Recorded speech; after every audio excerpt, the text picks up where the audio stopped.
Moriah mount ministries presents unchanging word, മാറ്റമില്ലാത്ത വചനം. പരിശുദ്ധാത്മാവിൻ ശക്തിയാലെ ഇന്ന് നിറയ്ക്കണേ നാഥാ, ശക്തരായി തീരാൻ. പരിശുദ്ധാത്മാവിൻ ശക്തിയാലെ ഇന്ന് നിറയ്ക്കണേ നാഥാ, ശക്തരായി തീരാൻ. ആത്മസന്തോഷം കൊണ്ടു നിറയ്ക്കണേ പ്രിയനെ, ആത്മചൈതന്യം എന്നിൽ പകരുക പരനെ. ജയത്തോടെ ജീവിതം ധരയിൽ ഞാൻ ചെയ്യുവാൻ, ജയത്തോടെ ജീവിതം ധരയിൽ ഞാൻ ചെയ്യുവാൻ. പരിശുദ്ധാത്മാവിൻ ശക്തിയാലെ ഇന്ന് നിറയ്ക്കണേ നാഥാ, ശക്തരായി തീരാൻ. ഹല്ലേലൂയ. കർത്താവിൻ്റെ ധന്യമേറിയ നാമം വാഴ്ത്തപ്പെടുമാറാകട്ടെ. ടി വി ചാനലിലൂടെ ഞങ്ങളെ ശ്രവിക്കുന്ന എല്ലാ മാതാപിതാക്കൾക്കും സഹോദരി സഹോദരങ്ങൾക്കും ക്രിസ്തു യേശുവിൻ്റെ നാമത്തിലുള്ള സ്നേഹവന്ദനത്തെ അറിയിക്കുന്നു. ഒരു പ്രാവശ്യം കൂടി നിങ്ങളുടെ മധ്യയായിരിക്കാൻ കൃപാലുവായ ദൈവം നമുക്ക് അവസരം നൽകി. തുടർന്ന് നമുക്ക് പ്രാർത്ഥനയിൽ മുന്നോട്ട് പോകുവാൻ പ്രിയ കർത്താവ് നമ്മെ സഹായിക്കട്ടെ. ഇന്ന് നമ്മുടെ ചിന്തയ്ക്ക് ആധാരമായി ഫിലിപ്പിയർക്ക് എഴുതിയ ലേഖനം 1-ാം അധ്യായം 4-ാമത്തെ വചനം നമുക്ക് വായിച്ച് നമ്മുടെ മെസ്സേജ് ആരംഭിക്കും. നിങ്ങളിൽ നല്ല പ്രവൃത്തിയെ ആരംഭിച്ചവൻ യേശു ക്രിസ്തുവിൻ്റെ നാനോളം അതിനെ തികയ്ക്കുമെന്ന് ഉറപ്പായി വിശ്വസിച്ചുമിരിക്കുന്നു. ഹല്ലേലൂയ.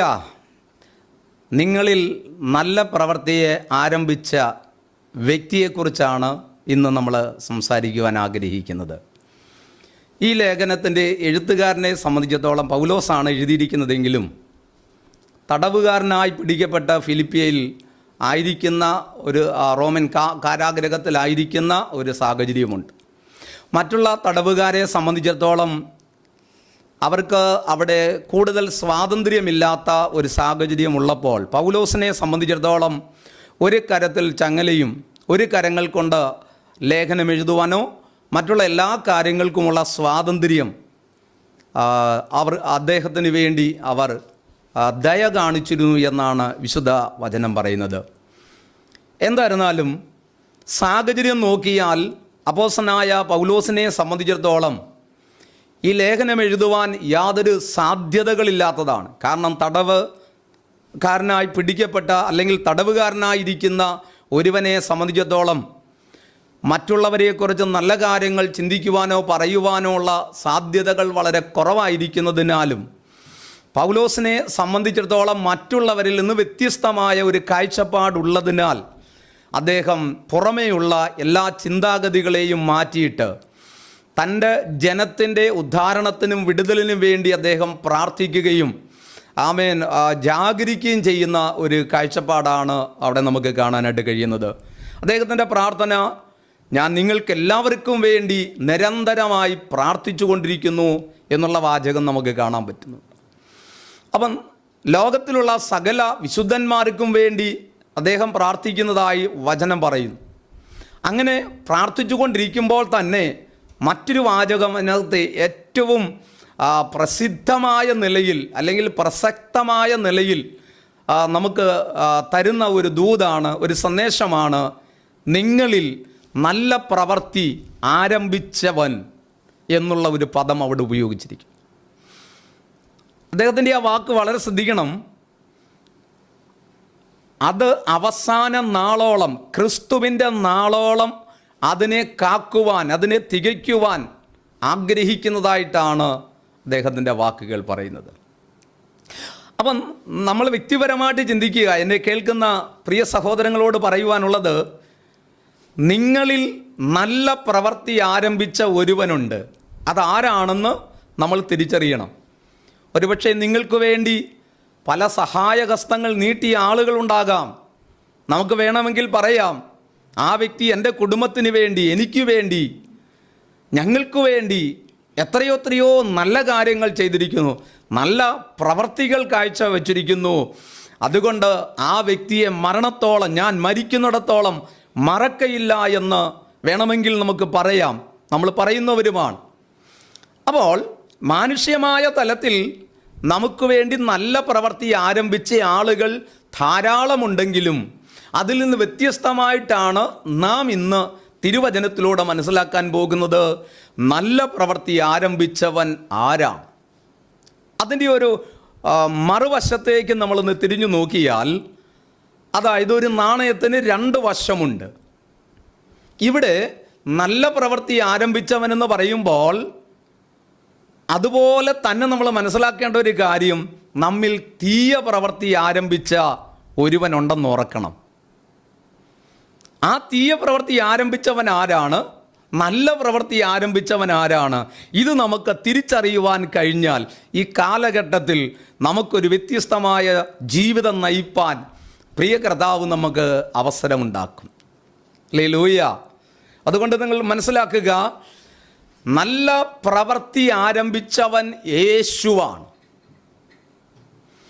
ആ യേശുവിൻ്റെ പ്രത്യേകത എന്ന് പറയുന്നത് സ്വയംഭൂവായി അല്ലെങ്കിൽ സ്വയംഭൂവായ ദൈവം ഇന്നേക്ക് ഏതാണ്ട് 2022 വർഷങ്ങൾക്ക് പുറകിലായി ദൈവത്തോടുള്ള സമത്വം മുറുകെ പിടിച്ചുകൊള്ളണമെന്ന് വിചാരിക്കാതെ അവയെ ഒഴിഞ്ഞു വച്ചിട്ട് ദാസരൂപമെടുത്ത് ഈ ഭൂമിയിലേക്ക് ജഡ അവതാരമെടുത്തു എന്നാണ് നമ്മൾ വായിക്കുന്നത്.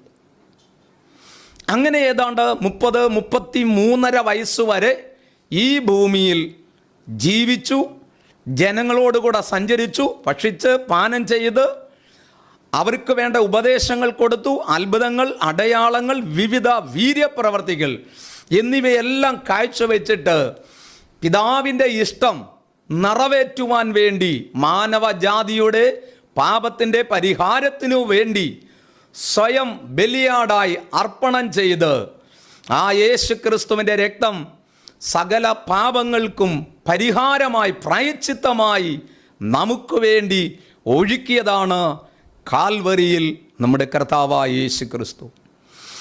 ഒരുപക്ഷെ ഒരു ഗുണവാന് വേണ്ടി ഒരുവൻ വളരെ ആത്മാർത്ഥതയുണ്ടെങ്കിൽ ഒരുപക്ഷെ മരിച്ചേക്കാം. അതത്രമാത്രം ആത്മാർത്ഥതയുള്ള ഒരു വ്യക്തിക്ക് മാത്രമേ അത് ചെയ്യുവാൻ പറ്റത്തുള്ളൂ. ഗുണവാന് വേണ്ടി അങ്ങനെ ചെയ്യുവാൻ അപൂർവമായ ആളുകളെ തയ്യാറാകത്തുള്ളൂ. എന്നാൽ ഇവിടെ യേശുവിൻ്റെ മരണത്തെ സംബന്ധിച്ചിടത്തോളം, യേശുവിനെ സംബന്ധിച്ചിടത്തോളം ലോക ജനതയ്ക്ക് മുഴുവനും വേണ്ടിയാണ് യേശു ആ കാൽവരിയിൽ മരിച്ച് നമുക്കേവർക്കും ആ നിത്യരക്ഷ വിശ്വാസത്താൽ പ്രാപിക്കുവാൻ കഴിഞ്ഞു. അവിടെ ഒരു നല്ല പ്രവൃത്തിയാണ് യേശു കാഴ്ചവെച്ചിരിക്കുന്നത്. അപ്പോൾ എന്നിലും നിങ്ങളിലും ആ യേശു നമ്മോട് അറിയിച്ചിട്ടുള്ളൊരു കാര്യമുണ്ട്.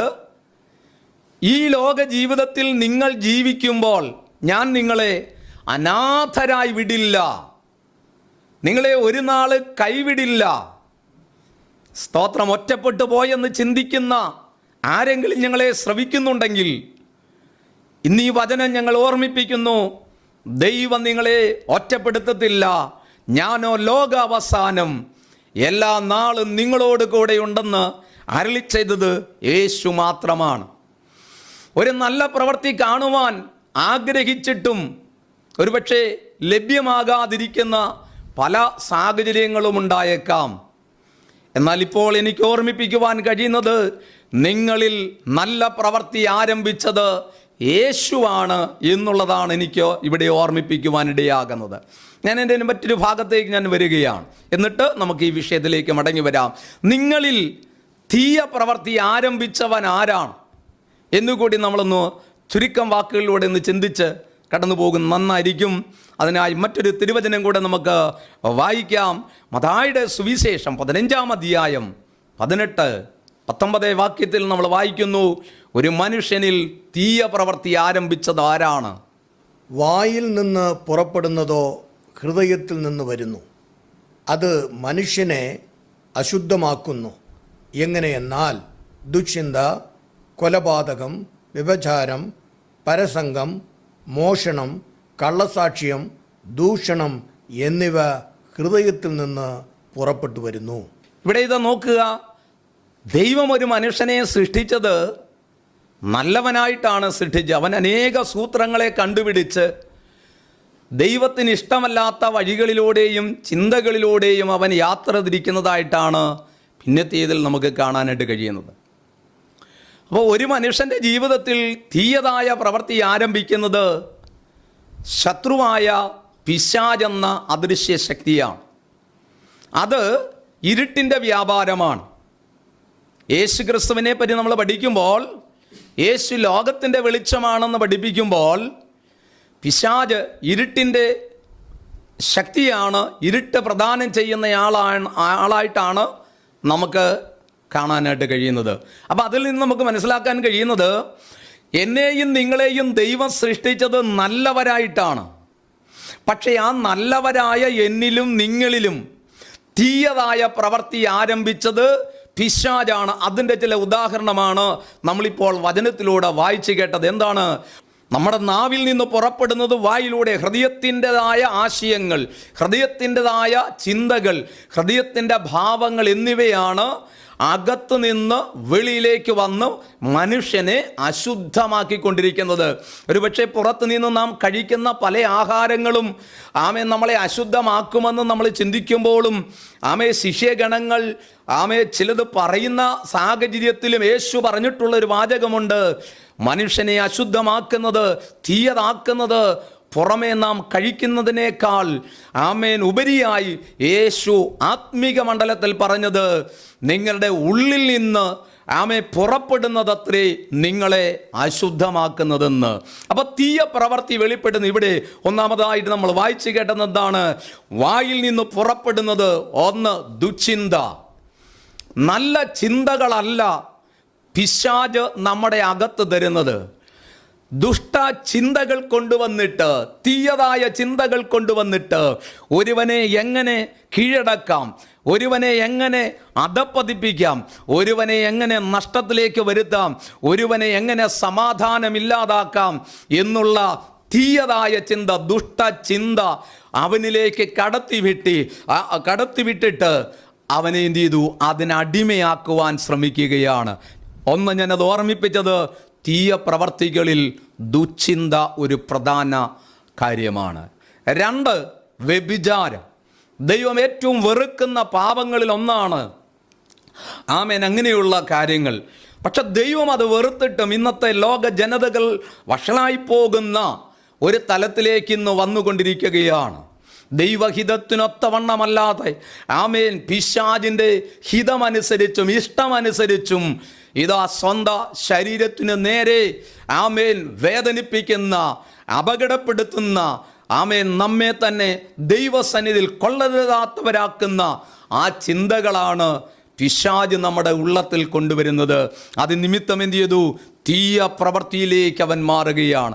ഒന്ന് ദുശ്ചിന്ത, വ്യഭിചാരം, പിന്നെ മദ്യപാനം, അങ്ങനെ നിരവധി ചിന്തകൾ അവിടെ പറയുന്നുണ്ട്. ഞാൻ എല്ലാം വിവരിക്കുവാൻ താല്പര്യപ്പെടുന്നില്ല. ഒരുപക്ഷെ ഞങ്ങളെ കേട്ടുകൊണ്ടിരിക്കുന്ന എല്ലാ വാത്സല്യ ദൈവമക്കളോട് പറയട്ടെ, നിങ്ങളൊരു വിശ്വാസിയായിരിക്കാം, ഒരുപക്ഷെ നിങ്ങൾ വിശ്വാസത്തിൽ വരാത്ത ഒരാളായിരിക്കാം, ആദ്യമായി ദൈവവചനം കേട്ടുകൊണ്ടിരിക്കുന്ന ഒരാളായിരിക്കാം. എന്നാൽ കർത്താവ്, പ്രിയ സഹോദരങ്ങളെ, ദൈവം നിങ്ങളെ സ്നേഹിക്കുന്നു.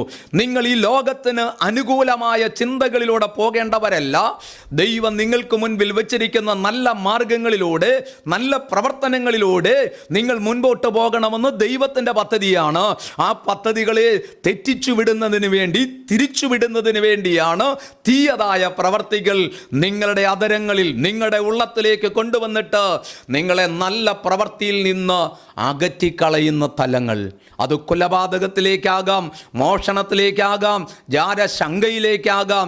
ഇങ്ങനെ വിവിധ പ്രശ്നങ്ങൾ നിങ്ങളുടെ കുടുംബജീവിതത്തിലോ വ്യക്തിപരമായ ജീവിതത്തിലോ നാളിതുവരെ ഉണ്ടായിട്ടുണ്ടെങ്കിൽ അതിൻ്റെ പിൻപിലെ സൂത്രധാരകൻ എന്ന് പറയുന്നത് പിശാച് എന്ന അദൃശ്യ ശക്തിയാണ്.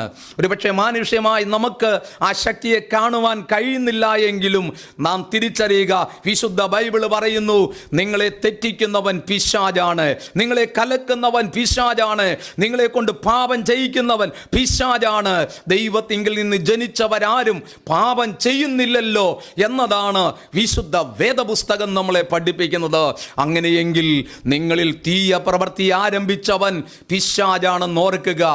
ആമേൻ. ദൈവത്തിൻ്റെ വിരൽ കൊണ്ട് നിർമ്മിക്കപ്പെട്ട ഉണ്ടാക്കപ്പെട്ട മനുഷ്യനാണ് ആദാം എന്ന് പറയുന്നത്. ആ ആദാമിൽ നിന്ന് അടുത്തതായി നാം കാണുന്നത് ഹവ്വയെ രൂപപ്പെടുത്തിയെടുക്കുന്നതായിട്ടാണ് കണ്ടത്.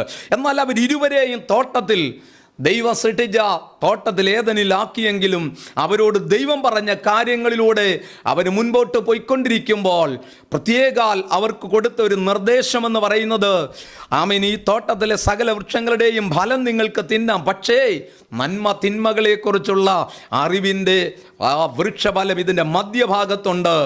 ഒന്ന് ജീവൻ്റെ വൃക്ഷവും ഒന്ന് ഈ വൃക്ഷവുമാണ്. അതിൽ ജീവൻ്റെ വൃക്ഷത്തിൽ നിങ്ങൾക്ക് ഭുജിക്കാം, പക്ഷേ നന്മ തിന്മകളെക്കുറിച്ചുള്ള അറിവിൻ്റെ വൃക്ഷത്തിൽ നിന്ന് നിങ്ങൾ ഭുജിക്കരുതേ എന്ന് പറഞ്ഞു. എന്നാൽ അധിക നാളുകളോ അധിക ദിവസങ്ങളോ കഴിയുന്നതിന് മുൻപ് സാത്താനായവൻ എന്ത് ചെയ്തു? ആ നല്ല പ്രവൃത്തി ആരംഭിച്ച ആദാമിലും ഹവ്വയിലേക്കും, പ്രത്യേകിച്ച് ഹവ്വയിലേക്ക് എന്ത് ചെയ്തു? ശത്രുവായ പിശാച് ആമേൻ തന്ത്രപരമായി അവരിലേക്ക് ആ വ്യക്തിയിലേക്ക് കടന്നിട്ട് ഹവ്വ പാപത്തിന് അടിമപ്പെട്ടു, പഴം പറിച്ച് തിന്നു. ആ നാളിൽ ആൾ മരിക്കുകയും ചെയ്തു. അക്ഷരികമായ മരണമല്ല, ആത്മീകമായ മരണം അവിടെ ഉണ്ടായി. പിന്നത്തേതിൽ ഒറ്റപ്പെട്ടു പോകുമെന്നുള്ള കാരണത്താൽ ആമേൻ ആദാമും അത് കഴിക്കേണ്ടി വന്നു. ചുരുക്കി പറഞ്ഞാൽ അവർ ഇരുവരും ആ ലെവലിലേക്ക് ആത്മീക മരണം സംഭവിച്ചവരായി, തീയ പ്രവർത്തികൾക്ക് അടിമപ്പെട്ടവരായി മാറി. തുടർന്ന് അവരെ ആ തോട്ടത്തിൽ നിന്ന് പുറത്താക്കുകയും തുടർന്നുണ്ടായ സാഹചര്യങ്ങളൊക്കെ നമ്മൾ പഠിച്ചാൽ ഏതാണ്ട് കർത്താവായ യേശു ക്രിസ്തുവിൻ്റെ മരണത്തിന് തൊട്ടു മുൻപ് വരെയുള്ള കാലഘട്ടം വരെ പിശാച് അവർക്ക് കൊടുത്തിരുന്ന അധികാരങ്ങളും ഒക്കെ പിടിച്ചെടുത്തിട്ട് ആ അധികാരം വെച്ചുകൊണ്ട് പിശാച് പ്രവർത്തിച്ചു. അനേക വിശുദ്ധന്മാരെ തകർത്തു, അനേകരെ പാപത്തിലേക്ക് അയച്ചു, അനേകരെ നിരാശകളിലേക്ക് വീഴ്ത്തി. ഇങ്ങനെ നിരവധി അനുഭവങ്ങളിലൂടെ പിശാച് അവരെ നടത്തിക്കൊണ്ടേയിരുന്നു. എന്നാൽ കാൽവരിയിൽ യേശു നമുക്ക് വേണ്ടി മരിച്ചതോടുകൂടെ പിശാചിൻ്റെ തലയെ തകർക്കുകയും യേശു അവിടെ ജയാളിയായി തീരുകയും ചെയ്തതുകൊണ്ട് ആ യേശു പറയുകയാണ്, ആമേൻ, ജയാളിയായ ഞാൻ നിങ്ങളോടുകൂടെ എല്ലായ്പ്പോഴും ഉണ്ട്, അതുകൊണ്ട് നിങ്ങൾ ഭയപ്പെടേണ്ട. ഹല്ലേലൂയ. നല്ല പ്രവൃത്തി ആരംഭിച്ചവൻ യേശു ക്രിസ്തുവാണ് എന്നുള്ളത് ഞാൻ ഓർമ്മിപ്പിക്കുമ്പോൾ തീയ പ്രവൃത്തി ആരംഭിച്ചവൻ പിശാചാണ്. ഇത് നിങ്ങൾ തിരിച്ചറിയുക. നിങ്ങളുടെ വ്യക്തിപരമായ തലത്തിൽ നിങ്ങൾ ചെയ്തുകൊണ്ടിരിക്കുന്ന, ഇപ്പോൾ നിങ്ങൾ ചെയ്തുകൊണ്ടോ പ്ലാൻ ചെയ്തുകൊണ്ടിരിക്കുന്നതായ ആ വിഷയങ്ങൾ പിശാചിൻ്റേതാണോ ദൈവത്തിൻ്റെതാണോ എന്ന് ചിന്തിക്കുവാൻ ഒരവസരമായി ഞാനിത് ചൂണ്ടിക്കാണിക്കുകയാണ്. ഹല്ലേലൂയ.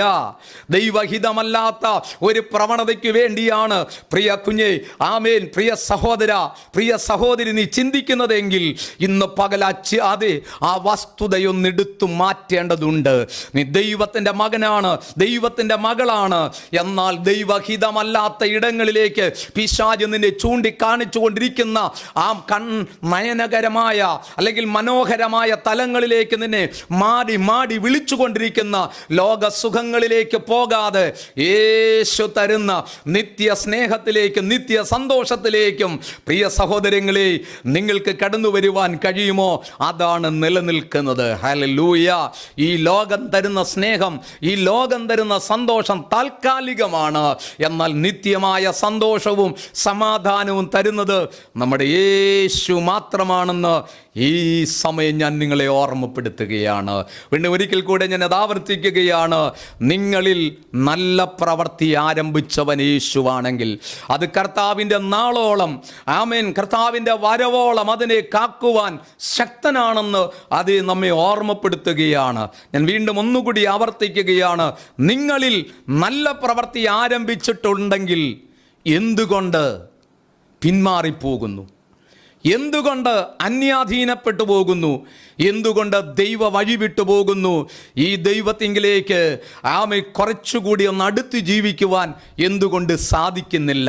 പരാജയപ്പെട്ട ജീവിതമേ, തോൽവി അടയപ്പെട്ട സഹോദരങ്ങളെ, ഇന്ന് പരിശുദ്ധി ആത്മാവ് നിങ്ങളോട് വ്യക്തിപരമായി ഓർമ്മിപ്പിക്കുന്നു. നിങ്ങളെ ഒരിക്കലും ദൈവം കൈവിട്ടിട്ടില്ല. കേട്ടോ, എന്നെ ആരും അറിയുന്നില്ല, എൻ്റെ വേദന ആരും അറിയുന്നില്ല, എൻ്റെ ദുഃഖം ആരും അറിയുന്നില്ലല്ലോ എന്നോർത്ത് സ്വയം നല്ല പ്രവൃത്തിയെ വിട്ടിട്ട് തീയതിലേക്ക് നീക്കിക്കൊണ്ടുപോകുവാൻ പിശാച് നിങ്ങളെ സമ്മർദ്ദത്തിലാക്കുന്നുണ്ടെങ്കിൽ ഇന്ന് അതിനോട് ഗുഡ് ബൈ പറ. എൻ്റെ യേശു എൻ്റെ കൂടെയുണ്ട്. അതുകൊണ്ട് പിശാച് നിനക്കെന്നെ തീയ പ്രവൃത്തിയിലേക്ക് തള്ളിയിടുവാൻ ഒരിക്കലും കഴിയത്തില്ല. കാരണം ലോകത്തിലുള്ളവനേക്കാൾ വലിയവനായ യേശു എൻ്റെ അകത്തിരിക്കുന്നിടത്തോളം ഇനി ഞാൻ തീയതായ തലത്തിലേക്ക് പോകില്ല. മദ്യപാന ആസക്തിയിലേക്ക് ഞാൻ പോകില്ല. ആമേൻ. ഈ ലോകത്തിന് അനുകൂലമായി ഞാൻ ഇനി ഓടില്ല. ആമേൻ. പ്രിയ സഹോദരങ്ങളെ, ദൈവമാണ് നിന്നെ വിളിച്ചത്. യേശുവാണ് നിങ്ങളെ വിളിച്ചിരിക്കുന്നത്. ഉന്നതമായ ഒരു വിളി കൊണ്ട് നിങ്ങളെ വിളിച്ചിരിക്കുന്ന ആ വിളി വിട്ട് നല്ല പ്രവൃത്തി വിട്ട് നിങ്ങൾ പോകാൻ പാടില്ല. ഒരുപക്ഷെ ഈ ലോകത്തിൽ ജീവിക്കുന്ന അനേകർ നല്ല പ്രവർത്തികൾ ചെയ്തേക്കാം. എന്നാൽ അതെല്ലാം വിശുദ്ധ വചനപ്രകാരം അവിടെ അതിനുള്ള പ്രതിഫലം ഉണ്ടായിരിക്കത്തില്ല. ഇവിടെ നമ്മൾ നല്ല പ്രവർത്തി പ്രാർത്ഥിച്ചേക്കാം, ഭൂതങ്ങളെ പുറത്താക്കിയേക്കാം, പല കാര്യങ്ങളിലും ഇടപെട്ടെന്നിരിക്കാം. എന്നാൽ യഥാർത്ഥമായ ദൈവമായിട്ടൊരു ബന്ധമില്ലാത്ത നിലയിലാണ് ജീവിതമെങ്കിൽ ഇവിടെ പ്രാർത്ഥിച്ചതുകൊണ്ടോ ഇവിടെ മറ്റെന്തെങ്കിലുമൊക്കെ സൽക്കർമ്മങ്ങൾ ചെയ്തതുകൊണ്ടോ ഏതെങ്കിലും നല്ല നല്ല പ്രവർത്തികൾ ചെയ്ത് ആമേൻ ഉയരത്തിലെത്താമെന്നോ മോക്ഷം പ്രാപിക്കാമെന്നോ ആരെങ്കിലും വ്യാമോഹിച്ചാൽ തെറ്റി. നിങ്ങൾക്കൊരിക്കലും ആ മോക്ഷത്തിലേക്ക് എത്തുവാൻ കഴിയത്തില്ല. നിങ്ങൾക്ക് ഈ ലോകത്തിലായിരിക്കുമ്പോൾ സൽപ്രവർത്തികൾ ഒരുപക്ഷെ ചെയ്തെന്ന് വരാം, നിങ്ങളെ കൊണ്ടത് ചെയ്യിച്ചെന്നും വരാം. പക്ഷെ സൽക്കർമ്മങ്ങൾ ചെയ്തതുകൊണ്ട് നിങ്ങൾക്ക് പരലോകത്തിലെത്തുവാൻ കഴിയത്തില്ല. വിശുദ്ധ വേദപുസ്തകം നമ്മളെ പഠിപ്പിക്കുന്നത് ആമേൻ നമ്മെ വിളിച്ചിരിക്കുന്നത് സൽപ്രവർത്തിക്കായിട്ടത്രേ വിളിച്ചിരിക്കുന്നത്. ഹല്ലേലൂയ. ഒന്നുകൂടി തിരിച്ചറിയുക, നമ്മളെ ദൈവം വിളിച്ചിരിക്കുന്നത് സൽപ്രവർത്തിക്കായിട്ടാണ്. എന്നാൽ പുറമേ ഉള്ള തലത്തിൽ നിന്നുകൊണ്ട് ആമേൻ എത്ര സൽക്കർമ്മങ്ങൾ നല്ല പ്രവർത്തി ചെയ്തതുകൊണ്ട് ഞാൻ സ്വർഗത്തിൽ പോകും എന്നുള്ള ഒരു പ്രതീക്ഷ നമുക്ക് വേണ്ട. ഹല്ലേലൂയ. അവിടെ എത്തത്തില്ല. ദൈവത്തിൻ്റെ വ്യവസ്ഥാപിതമായ വാക്കുകളും വചനങ്ങളും പ്രമാണിച്ച് നടന്നെങ്കിൽ മാത്രമേ ആ നല്ല തലങ്ങളിലേക്ക് നമുക്ക് എത്തിപ്പിടിക്കുവാൻ കഴിയുകയുള്ളൂ എന്നുള്ള യാഥാർത്ഥ്യം ഞാൻ ഓർമ്മിപ്പിക്കട്ടെ. ഓക്കെ, അപ്പം ഞാനത് ആവർത്തിക്കുകയാണ്. എന്താണ്? ആമേൻ. നല്ല പ്രവൃത്തി ആരംഭിച്ചത് യേശുവാണെങ്കിൽ ആ യേശുവിന് വേണ്ടി നമ്മുടെ ഹൃദയം ഒന്ന് ചായ്ക്കുക, ഒന്ന് വിട്ടുകൊടുക്കുക. മകനെ, നിന്റെ ഹൃദയം എനിക്ക് തരിക. ഇന്നലെ വരെ മറ്റു പലതിലേക്കും നിന്റെ ഹൃദയത്തെ നീ കടത്തിവിട്ടില്ലേ? പലതിനും വേണ്ടി നിന്റെ സാഹചര്യം മാറ്റിവെച്ചില്ലേ? മലേശ് ചോദിക്കുന്നു, നിന്റെ ഹൃദയം എനിക്ക് വിട്ടുതരുമോ? എന്നെ ഉൾക്കൊള്ളുവാൻ നിന്റെ ഹൃദയത്തിന് കഴിയുമോ? ഇന്നലെ വരെ മദ്യത്തിനും മയക്കുമരുന്നിനും ലഹരികൾക്കും വേണ്ടി നിന്റെ ഹൃദയം ചാഞ്ഞുകൊണ്ടിരിക്കുമ്പോൾ, തീയ പ്രവർത്തിക്കു വേണ്ടി നിന്നെ വ്യഗ്രതയിലേക്ക് നയിച്ചുകൊണ്ടിരിക്കുമ്പോൾ, ഉയരത്തിലെ ദൈവം ഈ പകൽ ഉയരത്തിലെ ദൈവം നമ്മോട് പറയുകയാണ്, നിന്റെ ഹൃദയം ഇന്നെനിക്ക് വേണ്ടി വിട്ടുതരിക. ഞാൻ നിന്റെ ഉള്ളത്തിൽ വസിക്കുവാൻ ആഗ്രഹിക്കുന്നു. നീ എത്ര പാപിയായിരിക്കാം, എത്ര ശാപത്തിൽ കിടക്കുന്ന ഒരു വ്യക്തിയായിരിക്കാം, എനിക്കൊരു വിടുതലില്ല എന്ന് ആമേൻ നാളുകളും വർഷങ്ങളുമായി പറഞ്ഞുകൊണ്ടിരിക്കുന്ന ഒരു വ്യക്തിത്വമായിരിക്കാം. എന്നാൽ സ്വർഗത്തിലെ ദൈവം ഇന്നതിന് മാറ്റം വരുത്താൻ പോകുകയാണ്. എന്തുകൊണ്ടെന്നാൽ നീ ഹൃദയം ദൈവത്തിൽ സമർപ്പിച്ചാൽ ദൈവം നിന്റെ ഹൃദയത്തിലേക്ക് വരികയും നീ ആള് മാറിയവനെ പോലെ ഈ കാലഘട്ടത്തിലേക്ക് ദൈവം നിന്നെ നടത്താൻ പോകുകയാണ്. വിശ്വസിക്കുന്നുവെങ്കിൽ ഇന്ന് സ്വർഗത്തിൻ്റെ പ്രവൃത്തി നീ കാണാൻ പോകുക. നാളുകളായി വർഷങ്ങളായി നീ അഭിമുഖീകരിച്ചു കൊണ്ടിരിക്കുന്ന തീരാവ്യാധികൾ, കടഭാരങ്ങൾ, ഞെരുക്കങ്ങൾ, ആമേ തലമുറ ഇല്ലായ്മ, ഇതെല്ലാം പിശാച് ദോഷപ്രവർത്തികളിലൂടെ ആമേൻ അതിന് അറുതി വരുത്തിയിട്ട് ഇനിയും മുള പൊട്ടത്തില്ല, ഇനി നന്മയുണ്ടാകത്തില്ല, ഇനി ഒരു തലത്തിലും നിന്നെ ജീവിപ്പിക്കത്തില്ല എന്ന് പിശാച് പറഞ്ഞ് ആ ലെവലിലേക്ക് മാറ്റുമ്പോൾ സ്വർഗത്തിലെ ദൈവം ഈ പകൽ ഓർമ്മിപ്പിക്കുകയാണ്, പ്രിയ ബ്രദർ, പ്രിയ സിസ്റ്റർ, പ്രിയ മാതാവേ, പിതാവേ, ഇന്ന് ദൈവത്തിൻ്റെ പ്രവൃത്തി നിന്നിൽ വെളിപ്പെട്ടത് നല്ല പ്രവൃത്തിയാ.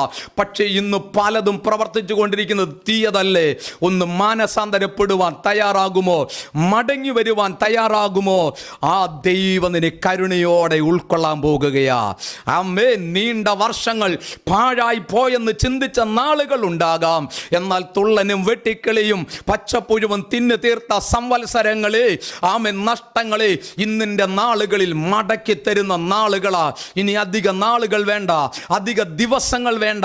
പ്രാർത്ഥിച്ചു, ദൈവം നിങ്ങളുടെ നഷ്ടപ്പെട്ട നാളുകളെ മടക്കി തന്ന് സ്വർഗം നിങ്ങളെ മാനിക്കാൻ പോകുകയാണ്. ഈ ദൈവം നിങ്ങളുടെ ദൈവമാണ്. ആ ദൈവത്തിങ്കിലേക്ക് പ്രിയ സ്നേഹിത ഒന്ന് മടങ്ങി വരുമോ? ഹല്ലേലൂയ.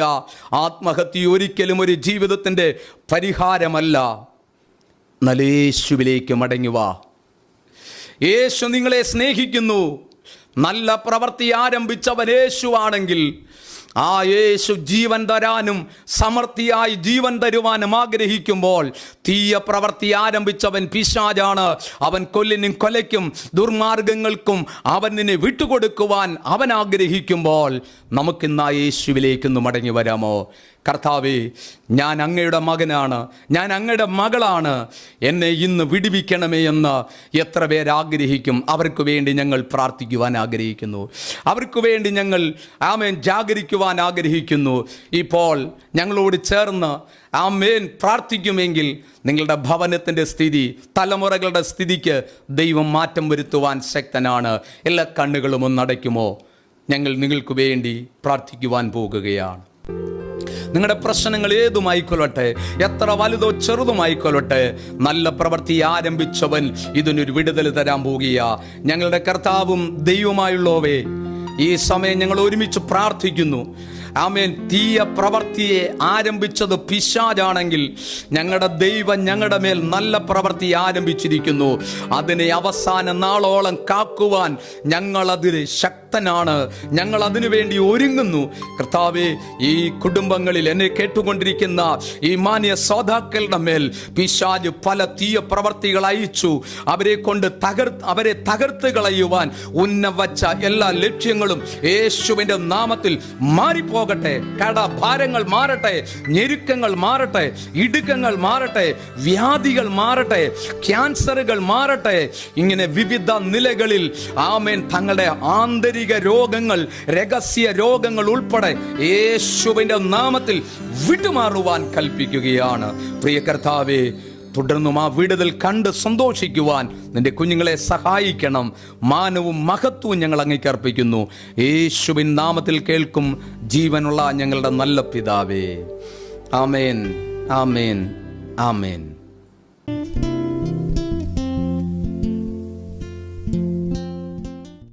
ഞങ്ങളുടെ വിലാസം: Moriah mount ministries, Vadamalapuram, Tenkasi district, Tamil Nadu 627755.